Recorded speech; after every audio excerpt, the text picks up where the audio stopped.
Well,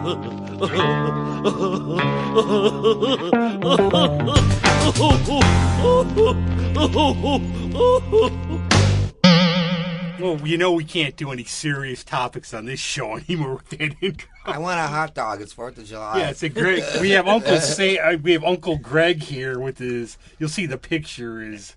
I am very patriotic. I love my country. Damn it, right or wrong, let her rip. Okay. Great. Now we probably lost like half our viewers. The way these things are these days. But anyways, I've always say we're so blessed with so much young, upcoming talent here. Keeps people like Greg on their toes because, that's right. You know, the older vets and everything. But I was very lucky. This is actually the first guest who ever texted me that I ran into her at the event afterwards. Yeah. But she opened for our dear friend Julia on here at the Bug Jar, and she's really good, and we're really glad that she's good about our scheduling, too, when she finds the building. We're very glad. I know. It took me... I told him before, I was like, Rob, yeah, I got it. I'm going to find it in like 2 seconds. I pull up, I called him, I was like, Rob, I'm lost. I was like, I told you. So it's a weird, you know. I was just in the backside of the building because I pulled up with my car, and he's like, you were right there? I'm like, yeah. It's the third bunker in the desert, not the second. Yeah. I was so close because my GPS told me where it was, and I was like, I know it. I'm going to get there in time. Yes, but if a GPS tells you to go into a wall, would you do it at this point with our technology? Yeah, this no. was from. But this is Elaina. So this is Elaina Alston because from deep inside a secret lab somewhere in the Mojave Desert. Yes, if you can find them and hire them, you can hire the A-team. But how did you? I always ask that question. What I look at like there's something like a calling to doing something like this. What got you interested in it? Yeah, so it's a really weird story as to how I got started with on this show. Actually. No, nothing's weird. That's why you're here. Oh yeah, and so I remember it was back in. Well, my mom always jokes with me because she says she's the reason I started singing. I feel like that's how every parent is. They're like, I did it. I always do. A lot of people, like a trend we have on here. You make a lot of noise in the womb and all that kind of stuff. No. So it actually happened when I was probably like 10 or 11. And it was when I first started watching the Disney movies. Right. With the old VHS tapes. Like, I would collect a bunch, and I saw The Lion King. In those great big hardcover, big plastic covers yes, that they had. I saw them at the Lucky Flea, and I was like, I should buy it, but I have no use for it because who uses a VCR anymore? Yeah. And I remember I would sing the soundtrack a lot, and my mom would tell me, she'd tell me, she's like, you don't sound bad singing that one song. And then it never really stuck, and then I just didn't go back to it until probably junior year of high school, and I started freshman year doing chorus, and I was very much like a background person. Like, I never wanted attention, ever. And then junior year, I somehow got talked into doing a solo, and I heard the video. I think you hear most singers like hate hearing themselves like on recording. Just like I rarely listen to these shows because I don't want to hear myself. But it's like a real thing, and so I remember I heard the video back, and I was like, wow, I don't sound half bad. Right. And then it just started this whole thing, and then college hit. I stopped completely, right. And then quarantine happened, and I started performing again and just playing with my guitar, and I forgot all my college friends had no idea I could sing, and they were like, were you going to ever tell us that you could do this? And I'm like, I didn't know. Because you were the quiet, shy kid. Yeah, right? I was always the quiet, shy kid. And then now all of a sudden I'm leading bands and crowd surfing at the Riviera. Like, it's been a whole shift, but it's Riviera rules, too. I love, like, oh, by the way, this will be out on the 4th, obviously, but happy birthday, Jeremy, our good friend Jeremy Grace. Yes. It's the second today. It's his birthday. Happy birthday. Yes, happy birthday. He's awesome. Him and Chuck were very instrumental in like getting us started, because I think they told you the story about how stunt double in my college band, we started that first weekend when they opened up, and I remember they took a leap of faith with us because there were no videos of our performances beforehand. So before we were getting ready, they're like, so what can we expect? And we were like, we don't really know. Like, we just told all our friends. We filled the place. And there's that picture. I've seen the videos. Yeah, it was insane. I remember, because I told my sorority sisters, and my other bandmates had people too, and they all showed up. And Chuck and Jeremy were like, what have we started? Yeah, I remember that. And you know what you have to do, though, if it's called stunt double, you have to get have Greg come in as you. Oh yeah. I know people have asked. They're like, "Can we do a little bit where someone comes out as your stunt double?" If you can braid this, it might work. But and you do no, what you do? Okay, you're gonna jump into the crowd in one song. You get off. You have somebody come in to jump in the crowd. I would do that honestly. Well, they were shocked when I jumped in the crowd the first time because we were taking the stuff down between us and another act, and I joked with my friends. And they weren't letting me off the stage. They were blocking me. And I was like, what are you guys doing? They're like, you're crowd surfing right now. And then that's how I got down off the stage. They carried me off. And it was fun. I would always have that fear if I'm going to do it, everybody's going to move out of the way in the last minute. I'd be afraid that people would drop me. I was shocked. No, I killed people I landed on, too. That'd be another one. I remember I was shocked, but my roommate, he was there and ready to go, and all my sorority sisters, they were ready, and they told me after, they're like, you were living your rock star dream. We had to make it. No, you lived the dream today by being late. That's all. You can't be on time. No, you can't. Rock stars can't. Don't apologize. I'm so bad at it. I just got here 5-10 minutes before you did. Well, it's so funny because when I was in high school, getting ready for chorus concerts, especially towards senior year, I was a spaz with my mom. I'd freak out. I'd be like, we have to get there on time. I'd be there earlier than everyone.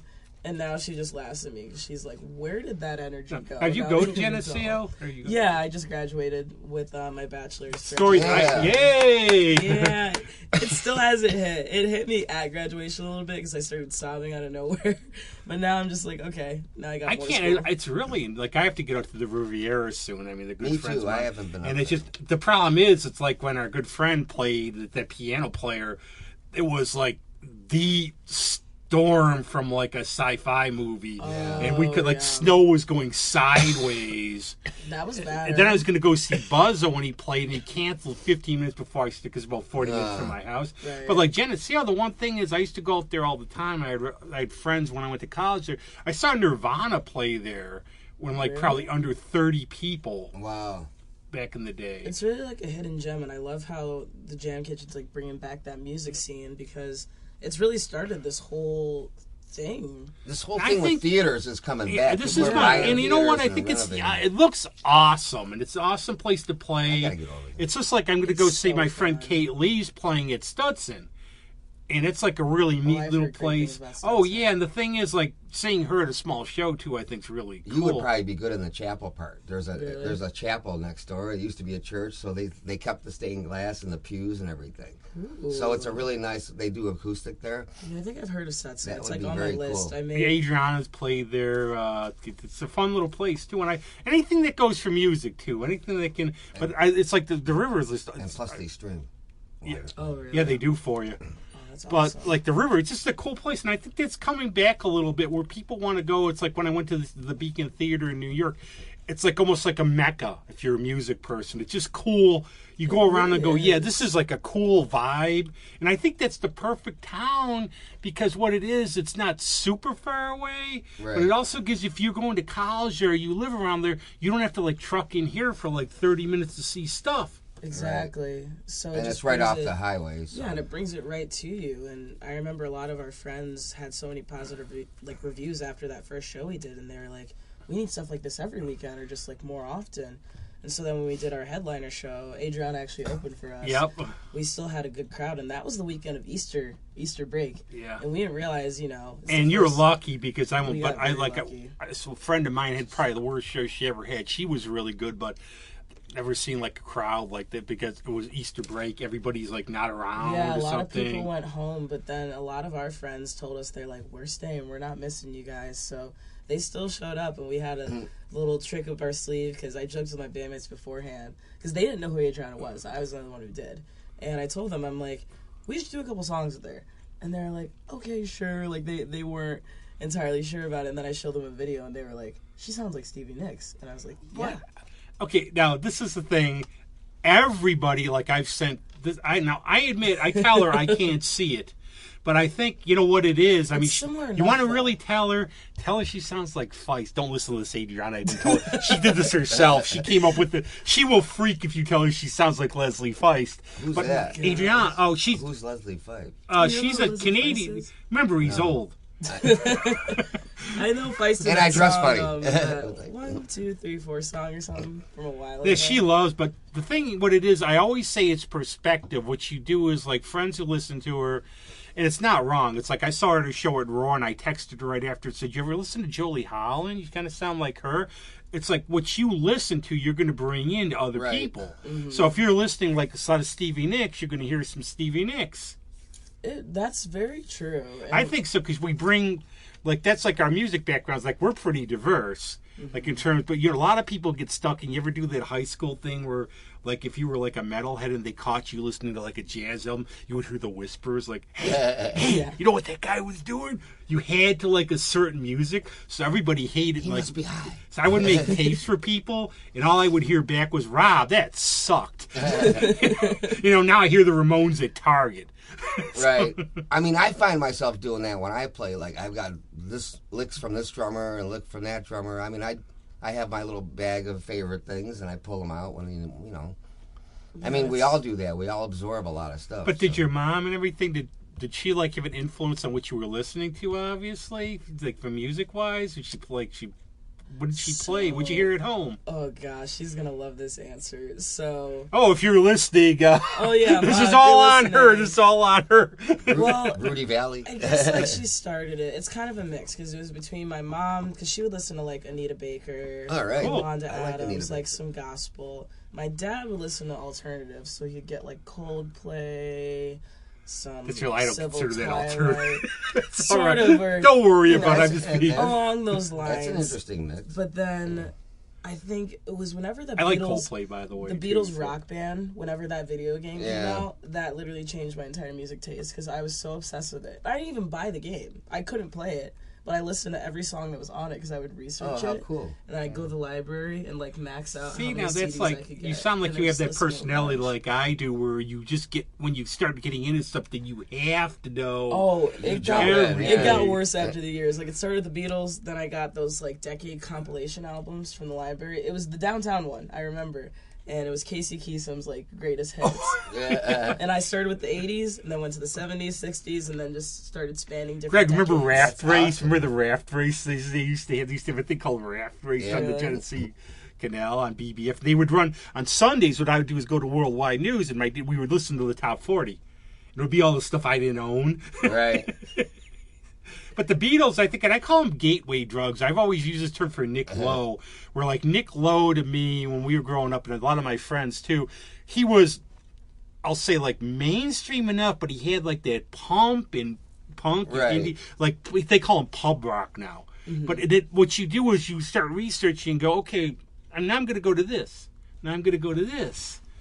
And the Beatles, like, I don't think, there are people who, the Beatles, what can you say about them? They just... Yeah, they really did kind of just start a fire for me with music, and then it just started getting further and further, and I started playing with a good friend of mine, Alicia, back in high school. She graduated 2 years earlier than I did, and we would just jam together, and, like, their whole family is full of talented musicians.